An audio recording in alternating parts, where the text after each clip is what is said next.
Good evening, doctor. Sales manager from shipping company. Is the hell and paradise are there? How as a common person I believe? I don't believe in any religion. Well, ask the question that, how do I know there's hell and heaven? How will a common man believe? I don't believe in a religion. Brother, what is the definition of religion? Religion is a way of life. How you lead your life. Many people say that, I don't mind, I'm just a human being, I'm born, I will do test and error, and I will know how to lead a life. For example, you go to a forest. You are going to a forest the first time. You don't know whether the fruits are poisonous or not. If you start eating any fruit, you may end up eating a fruit which is poisonous and you may die. What do? You ask an expert. Right or wrong? When you get sick, who do you go to, brother? When you are sick, who do you go to? Why? The doctor is an expert in treating sickness, correct? You can't say, I am a human being, I will treat myself. No. That's what the Quran says in Surah Nahl. The Quran says in Surah Nahl chapter 16 verse 43 and Surah Anbiya chapter 20 verse number 7, Fas'alu ahal zikri in kuntum la ta'lamun. If you don't know, ask the person who is expert. Similarly, to lead a life, we have to ask the expert. Now, who is the expert? Who is the expert? The person who created us. Who created us? It's Almighty God.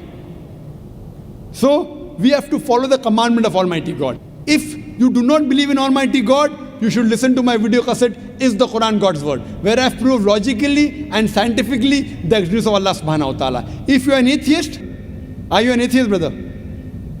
Are you an atheist? Pardon me? Are you an atheist? No. Not an atheist. So what do? Do you believe in God? Actually, I believe in the power. But Fine. That means you believe in God. You want to call it power, you want to call it supernatural, you believe in God. it's like I believe something. Something. but You that don't is- know the name. That name is God. You may call it power, you may call it anything. If you don't believe in God, then you listen to my video cassette, Is the Quran God's Word? If you don't know who that power is, yet you listen to my cassette, Is the Quran God's Word? Where I have proven scientifically, undoubtedly, existence of Allah subhanahu wa ta'ala, and the Quran is the word of Almighty God. Now coming to your question. If you say about power, that means you believe in a religion. Because religion, by definition, according to Oxford Dictionary, religion means a belief in a supernatural controlling power. Power word is there. That means you believe in a religion. Religion, according to Oxford Dictionary, means a belief in a supernatural controlling power, a personal God or gods that deserve obedience and worship. That means you believe in religion, you don't know the definition of religion. So don't say, I don't believe in religion. Religion is English word, brother. Religion is English word. If you open the Oxford Dictionary, it says, religion means a belief in a superhuman controlling power, and you believe in a power. Or a personal God or God that deserve worship or obedience. To know more about that power, you see my video because it is the Quran God's Word. Now coming to your question, basic question, how will I prove that there is hell and heaven? Now if you hear my video cassette, I have proved many scientific aspects in the Quran. If you use science to the Quran, what we come to know that whatever the Quran has said today, 80% can be proved to be 100% correct scientifically. Quran speaks about various scientific facts, which we came to know recently. It speaks about astronomy, it speaks about the spherical nature of the earth, it speaks about the Big Bang, it speaks about the light of the moon is not its own reflected light, it speaks about the water cycle, it speaks about biology, it speaks about botany, it speaks about zoology, it speaks about embryology, all these things. Now, today is the age of science and technology. If we put this test of science to the Quran, what we come to know, 80% whatever the Quran has said is 100% perfectly correct. The balance 20% is ambiguous. Neither right, neither wrong. Out of the 20%, not even 0.01% has been proved to be wrong by scientific fact. It is ambiguous. So what my logic says, when 80% is 100% correct, and not even 0.01% of the 20% is proved wrong, so my logic says that inshallah, even that 20% will be correct. It's a logical belief. I being a medical doctor, Quran speaks about astronomy, embryology, genetics, everything perfect. Then you ask me, brother, you being a doctor, you believe in hell? believe in heaven? You believe in jinn? You believe in life after death? So my logic says, inshallah, even the other 20% in the Quran, which science hasn't reached up to that level. Science cannot prove it. Maybe science will prove 50 years later or 10 years later. But today science hasn't reached that level. So in this way, I believe whatever 20% which science hasn't proved to be right or wrong, inshallah, even that will be right. This is one way to prove about hell and heaven. There's another way, simple way, without reading Quran. Brother, I am asking a simple question. Is robbing good or bad? Robbing is good or bad? Robbing is bad. Bad. Yeah. Raping a girl is good or bad? No, bad. Bad. Okay, now I am asking you a question. Logically, I suppose happen to be the biggest mafia. Hypothetically. I am a big robber. You prove to me logically and scientifically. I am a very logical person. I am a scientific person.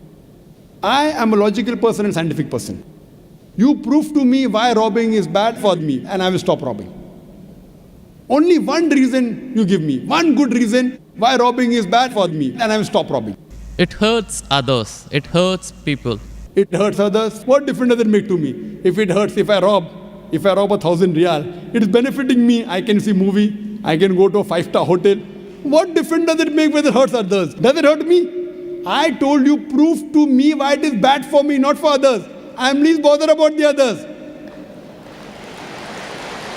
Why is it bad for me? When I am robbing 1,000, if it hurts him, no problem. What difference does it make to me? If it hurts somebody else, does it make a difference to me? I can enjoy, I can see movie. I can eat chicken biryani. I asked you, give me one logical reason why it is bad for me, not why it is bad for others. I am a big mafia. I am powerful. I am a scientific person, logical person. Prove to me one good reason, logical, why robbing is bad. I will stop robbing. Come on. Another try, brother. Another try. One more try. Why it is bad? No answer. No answer.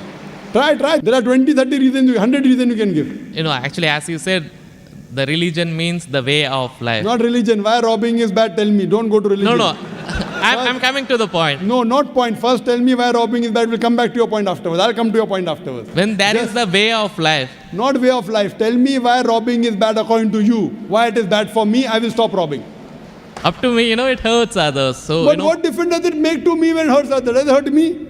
Of course, why it is bad for me, not why it is bad for others. Once we come to the society, we have to face them. Okay, once we come to society, you have to face them. I'm facing them. What's what? Why it is bad for me? The society won't respect us. What difference does it make whether respect or not? I can eat chicken biryani. I can go and see a movie. I can go to a 5-star hotel. What difference does it make to me if society respects or not? Imagine someone respects society. The poor person doesn't have food to eat. He'll be happy? No. You require food to eat or not? You require food to survive? Only society respecting. The person is starving to death. In India, thousands of people are starving to death. What difference does it make? I must give me one good reason why robbing is bad. I stop robbing. Why it is bad for me? Can anyone else help him out? Why robbing is bad? Why robbing is bad?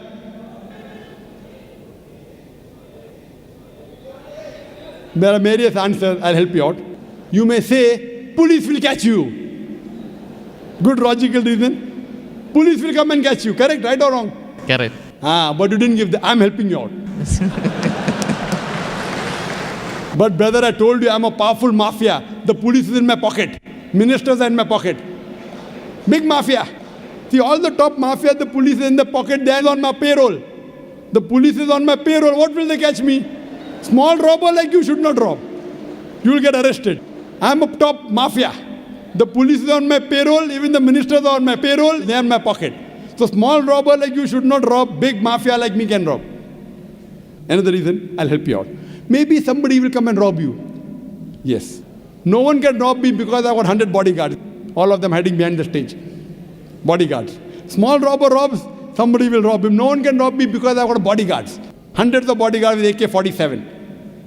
So logically, you cannot prove at all why robbing is bad. With all your science and technology, you cannot prove robbing is bad. So shall I take it in that way? It is to make people fear that, if you do wrong things, then when you die. What wrong thing? Where is robbing wrong? First you prove it is wrong, na? Where is robbing wrong? You haven't proved to me robbing is wrong.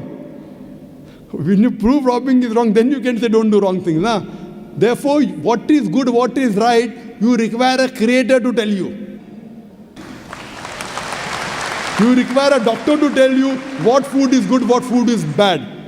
This fruit is poisonous, this is healthy for you. Apple is healthy for you, wild berries are poisonous for you. A doctor tells you. There's no better doctor than Allah subhanahu wa ta'ala. Logically speaking, brother, that mafia has got bodyguards. No one can harm him. And believe me, there are many examples. He dies a very comfortable death. But I am asking a simple question now, brother. Don't you think that there should be justice? Brother? Yes. Justice. Someone should punish him or not? Law is there. But the law cannot punish every human being here. Why? There are many mafias in Italy. There are many underworld people in India. And the law can't do anything to them. The law is in their pocket. But yet, you as a common man, don't you think you should be punished? Raping is good or bad? There are many people who rape. They rape the girls. No, nothing. The law cannot catch them. So don't you think he should be punished? Yes or no? Yes. But there are many people you see in this world who are big mafias. They die comfortable, that they are rich, they are millionaires. There should be some justice. The reply is given by Creator. Surah Al-Imran, chapter number 3, verse number 185. Allah says, Kullu nafsin zaikatul maut. Every soul shall have a taste of death. But the final recompense will be on the day of judgment. This life is just mere chattels of deception. If there is no life after death, this life is of injustice. What we say, that the total justice would be on the day of judgment. Our Creator Almighty God will give justice. I tell the person, fine, you may be a big robber. For example, you are that mafia, now I am a Muslim. No one can harm you. Police is in your pocket. Then I ask you, justice is required. Yes. If someone robs you, no one can rob you, agree. But don't you feel there should be justice? There are many robbers, there are many evils, there are many criminals who go scot-free. Unless there is life after death, you cannot prove robbing is bad. You cannot prove raping is bad. Unless there is life after death, no humanity, no book on humanity, no Mother Teresa, no Mahatma Gandhi can prove robbing is bad without the concept of life after death. Because I am asking you a question. History tells us Hitler incinerated 6 million Jews. How many Jews?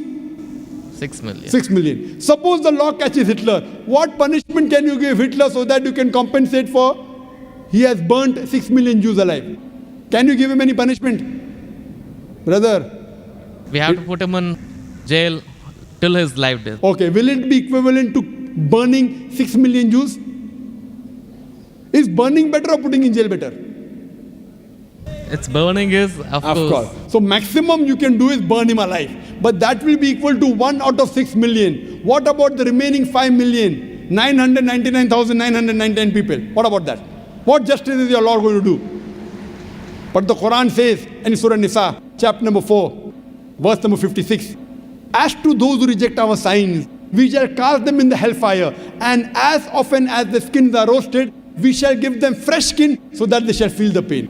If Hitler killed 6 million Jews, Allah says he can put him into hellfire and give him fresh skin again. 6 million times Allah can burn him. Not here, in the hereafter, in the hell. So only way I can prevent Hitler from killing 6 million Jews is tell him that here you kill 6 million Jews, Allah will burn you 12 million times in the hereafter. You can't give him that thing here. What you realize, without the concept of hell and heaven, you cannot prove robbing is bad. You cannot prove raping is bad. That's the reason our Creator Almighty God, who has created the human beings, He tells us what is good, what is bad for us. And He tells us the rules and regulations. This is called as religion. So first you have to find out which book is the authentic book which has been revealed by this Almighty God. And when you do research, you will come to it, that is the Quran. All the scriptures speak about Almighty God, and all the scriptures they point out to the last and final revelation, the Quran, and last and final messenger, Prophet Muhammad, peace be upon him. Hope that answers the question. Thanks.